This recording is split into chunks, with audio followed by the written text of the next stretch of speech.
Hello, my name is Gurumurthy Ramachandran, and we'll be continuing our discussion of uncertainties in physical measurements. And in this section, we'll be discussing quantifying uncertainty. The first parameter we'll be discussing is the arithmetic average that I'm sure all of us are already very familiar with. So let's assume that we want to measure some physical variable, and I'm going to use the example of a flow rate that we've already discussed, or a pollutant concentration in a room. And we have identified all the sources of systematic error that could creep into our measurement and have reduced them to an insignificant level. We can sort of put that systematic error to one side. And now we make capital N repeated measurements of this variable x, which is the flow rate or the concentration. And we obtain the values x1, x2, up to xn. And our question now is, what is the best estimate of this variable x given our measurements?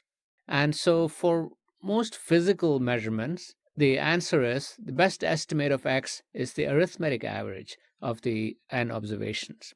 And the arithmetic average is denoted usually by x bar with a horizontal line above the x, and it is equal to x1 plus x2 plus all the way up to xn divided by n, which is the number of observations. But also denoted as the summation of xi, where I varies from 1 to n, divided by n. So this is very familiar, I'm sure, to most of you.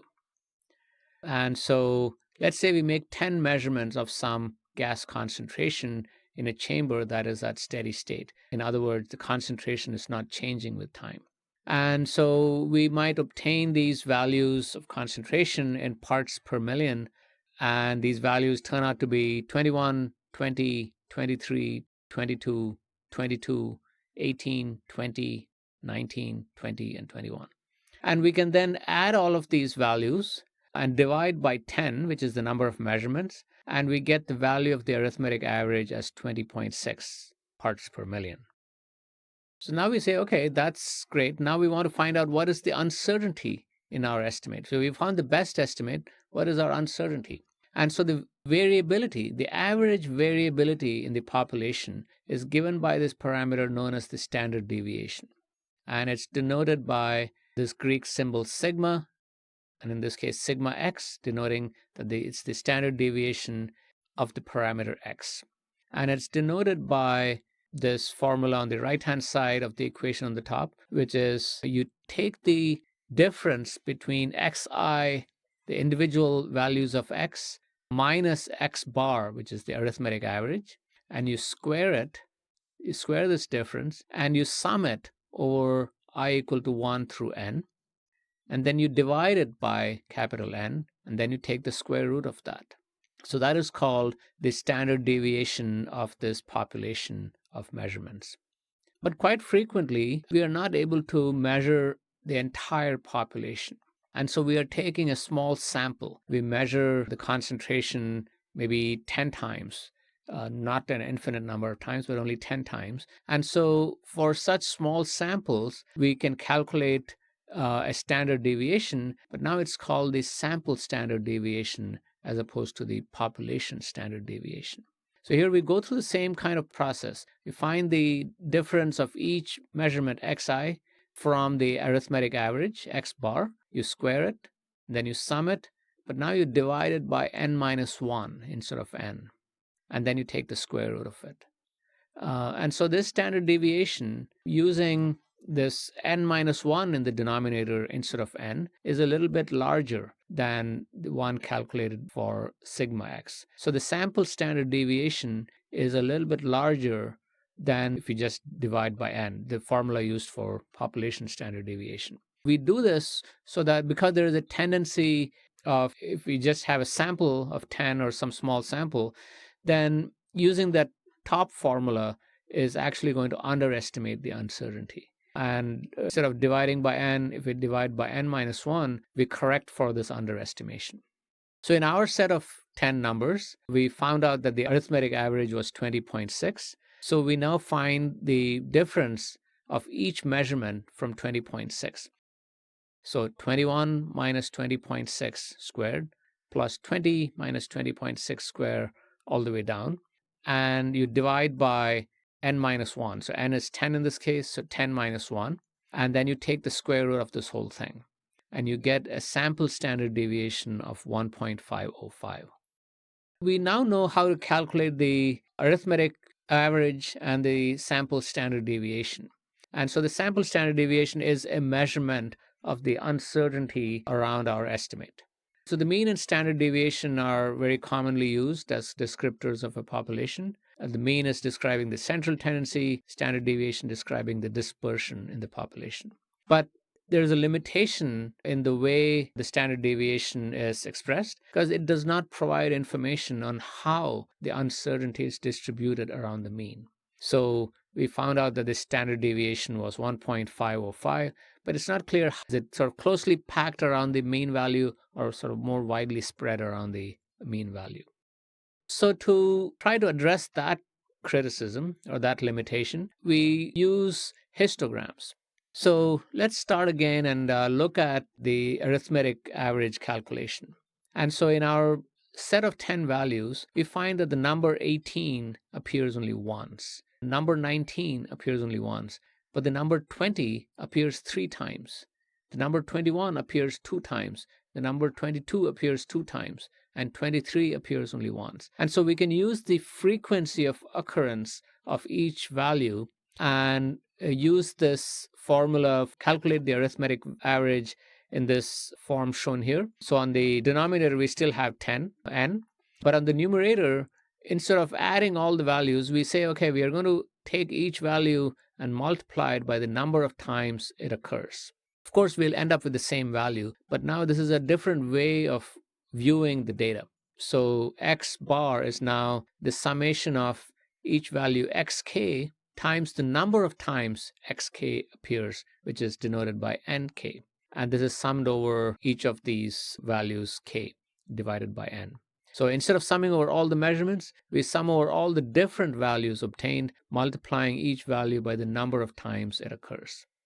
So we now say, okay, the nk divided by n is the fraction of times that each value occurs. And so we can say, therefore, that x bar is the summation of xk times fk, which is the fraction of times each value occurs, and fk is the nk divided by n. So in this graph on the right-hand side, I'm showing the different separate values that xk has taken in our sample. So these are 18, 19, 20, 21, 22, and 23. 18 appears only once, or 10% of the time. So 1 out of 10 times the value 18 appeared. 1 out of 10 times the value 19 appeared, but 20 appears 3 times, or 30% of the time. 21 appears 20% of the time, and so on. And so we can construct this kind of a graph showing the frequency or the fraction of times each value occurs. And this is called a bar histogram. And so this is one way of displaying how the uncertainty is spread around the mean value, which we had calculated as 20.6. That kind of a bar histogram is great when the values xk are uniformly spaced with integer values.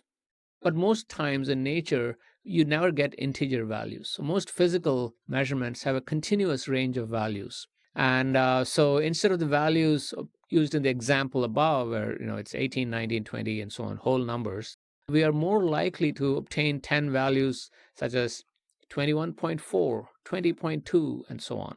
And so if you constructed a bar histogram as we did previously, the bar histogram would consist of 10 separate bars of equal height. It would not be particularly informative. And so in this situation, it's more useful to divide these values into a number of intervals or bins. So for example, we can count the number of measurements between 18 and 19, between 19 and 20, and so on. So the measurements are now grouped by intervals that we have defined, intervals or bins. And so in the table at the bottom of this slide, we have the first row showing the interval. So intervals are 18 to 20, 20 to 21, 21 to 22, 22 to 23. And you notice that the intervals are not all the same length. So 18 to 20 has an interval length of 2, 20 to 21 has an interval length of 1. And this is just to make a point that we don't need equal intervals. There's nothing sacred or required that these intervals be of same length. They can be of different lengths according to our convenience. And in this case, in the interval 18 to 20, we have two measurements. And if you look at the numbers above in the slide, these correspond to 18.4 and 19.3. And between 20 to 21, there are three measurements: 21.4, 20.2, and 20.1, and so on. And so we can use this new representation of the data and create what is called a bin histogram. So here, the fraction of measurements in each interval is equal to the area of the rectangle above the interval. So if you recall, in a bar histogram, the y-axis denoted the percentage, the fraction of times each measurement occurred. But in this bin histogram, it's not what is on the y-axis, but it's the area of this rectangle that's important, not the actual y-axis value. And so in our measurement, we said between 18 to 20, there's 20%, there are two values, or 20% of the measurements. And so the area of that rectangle with the length between 18 to 20, or length of 2, and the height of that rectangle is 0.1. So the width times height is 2 times 0.1, or 0.2, or 20%. So between 18 to 20, 20% of the measurements are located. So the height, f of k, is chosen such that the area, which is fk times the length of that interval, delta k, is equal to the fraction of measurements in that interval, the kth interval. And if we now go across the different intervals, the sum of the areas of all the rectangles as we go through all the different size bins, so that's fk times delta k summed over all the intervals, is equal to 1, meaning all the areas add up to the total number of measurements. So when the total number of measurements is small, then the bin size must be chosen with care. And if you have too wide a bin width, we could end up with just one bin in which all the measurements fall, and it's not very useful to us. If we have a bin that's very narrow, then the histogram will contain a number of intervals with just one measurement. And therefore, each of these bars will have the same height. Again, not particularly useful. So we need to choose it carefully, choose these bin intervals carefully, so that we see the pattern of how the measurements are distributed around the mean. And as the number of observations increases, it's possible to choose increasingly narrow interval sizes. We've first moved from a bar histogram to a bin histogram, and we sort of transition to the idea that it's not what's on the vertical axis that denotes that's the important parameter, but it's the area under the curve that we need to be paying attention to. And so we can now use that idea in our discussion of continuous distributions. So as the number of observations approaches infinity and the bin width approaches 0, the bin histogram, which was sort of very jagged in the previous slide, now becomes a smooth, continuous curve. And this is denoted by the function f of x that takes place of the factor fk in the previous slide of the bin histogram. For an infinitely large number of measurements, the fraction of measurements in any small interval between x and x plus dx is the product f of x, which is the vertical axis, times delta x, which is on the horizontal. And this is the shaded area in this figure. The shaded area between x to x plus dx is shown here. You can also imagine from this that if we summed in this manner the area under the curve, the area under the entire curve will add up to 1, similar to the case of the bin histogram. Now we can again use this idea and say, okay, here's my continuous distribution shown in this figure on the right, and I want to find out the area under the curve between value a, x equal to a, and x equal to b. So for an infinitely large number of measurements, the fraction of observations between x equal to a and x equal to b is the shaded area and is equal to this integral of f of x dx from a to b. So instead of summing as we did in the previous slides, now we are integrating because now it's a continuous function. And so the f of x dx integrated between a and b is the fraction of observations between a and b.